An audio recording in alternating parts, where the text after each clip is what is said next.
Hey everyone! Welcome back to my channel Stamp Cat Stamps, where I share with you the things that I learned from my stamp collection. So if you've been actively following this channel, you've probably noticed that it's been a while since I last posted a video or even anything online, and there's a reason for that, which I'm going to tell you today. But because this is a stamp collecting channel, I thought it would be fun if I share my story through postage stamps, and also in the process prove to you that there's a stamp for everything and a stamp for everyone. So without any further delay, let me show you the stamp that we'll be focusing on today. This stamp was issued in 2004 by the country of Australia. It's part of a set of 5 stamps on Australian Innovations that show innovations that are now used around the world. The value is 50 cents, and we can see on the image a pregnant lady at the beach and the words Ultrasound Imaging Equipment 1976. Surprise!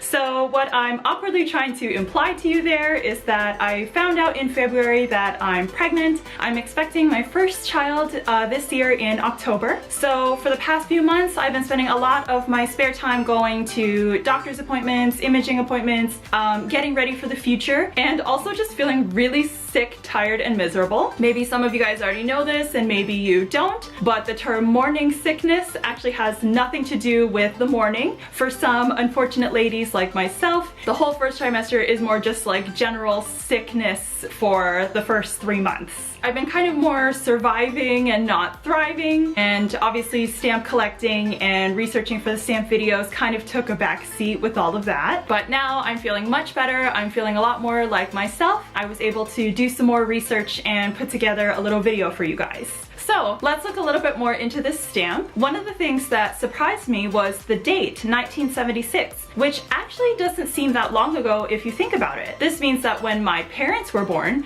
my grandparents would never have had any ultrasounds at all during the whole pregnancy. Obviously nowadays it's normal, or it's the standard of care, to get multiple ultrasounds when you're expecting to kind of monitor the progress of how things are going. The very first ultrasound to image a fetus in the womb wasn't done until 1956. And it was done by the physician Ian MacDonald and engineer Tom Brown in Glasgow in the United Kingdom. Dr. Ian MacDonald was an obstetrician, and his interest in the use of sound wave imaging began when he was drafted into the Air Force during World War II. There he observed the use of radar and sonar technologies, being able to image enemy German U-boats. Years later, when he returned back to practice, the use of ultrasound technology to image other body parts like the heart, brain, and breast were starting to appear in research circles. One of Dr. Donald's patients was actually married to the director of a company called Babcock & Wilcox that used ultrasound to detect for flaws in their steel plates during production. They invited him for a tour of their factory where he observed their ultrasound machine. Later, he became acquainted with the engineer, Tom Brown,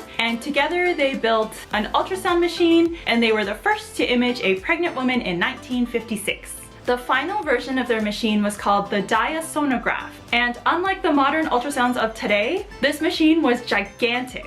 It took up the entire room, and apparently in medical circles, it was laughably nicknamed the dinosaurograph due to its size. So where does Australia tie into this history? While obviously they weren't the first to invent ultrasound or even use it in pregnancy, the Australians were responsible for an important innovation called grayscale imaging. This was made by the Australian George Kossoff and his colleagues at the Ultrasonics Institute, and it allowed for the images to show a much greater range of detail. It was this innovation that paved the way for ultrasound to be used more commonly in medical practice instead of just in research settings.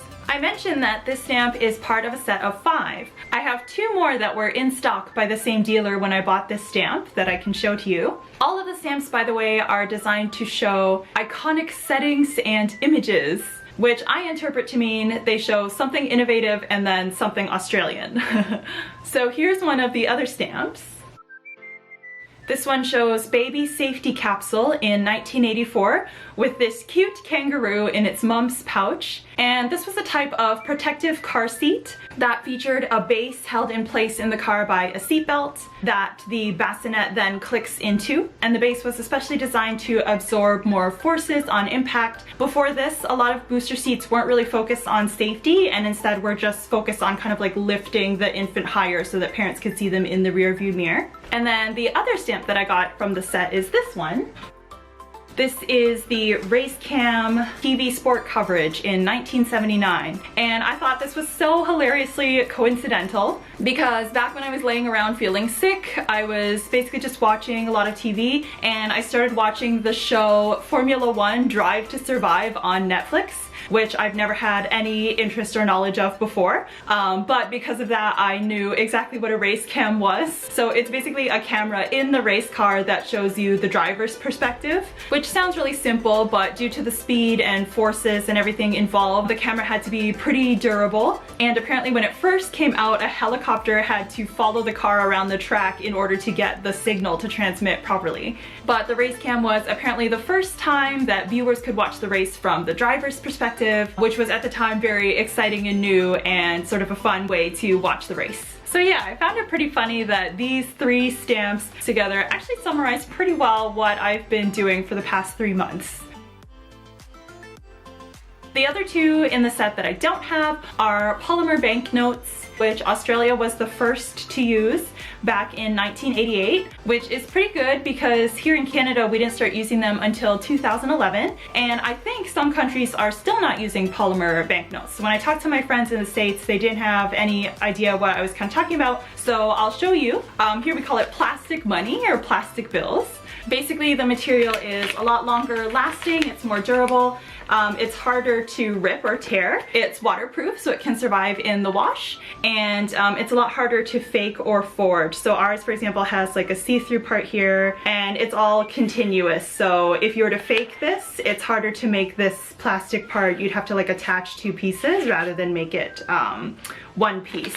So this is a polymer banknote or plastic banknote. And then the final stamp that I don't have is the black box flight recorder. The black box is basically a sound recording box that's been added to the cockpit in airplanes to record everything the pilots are saying so that in the event of a crash, then they can listen to the audio and kind of help figure out what happened or what caused the crash. Okay, so that's it for today's episode. Hopefully you enjoyed this update. I did want to say that despite these life changes, I do plan on continuing the Stamp Cat channel, but just keep in mind that the upload frequency over the next year is probably going to be a lot more sporadic and spaced out than before, at least until we can figure everything out and fall into a new routine. My next goal is to post for you guys a pretty long mail day episode. I've still been getting a lot of viewer mail and I'm many months behind and the stack is growing and growing. So if you sent me something, thank you. I do plan on showing it. It's still in the works right now. That's it, everybody. Thanks again for tuning in. As always, stay safe and stay curious. Bye!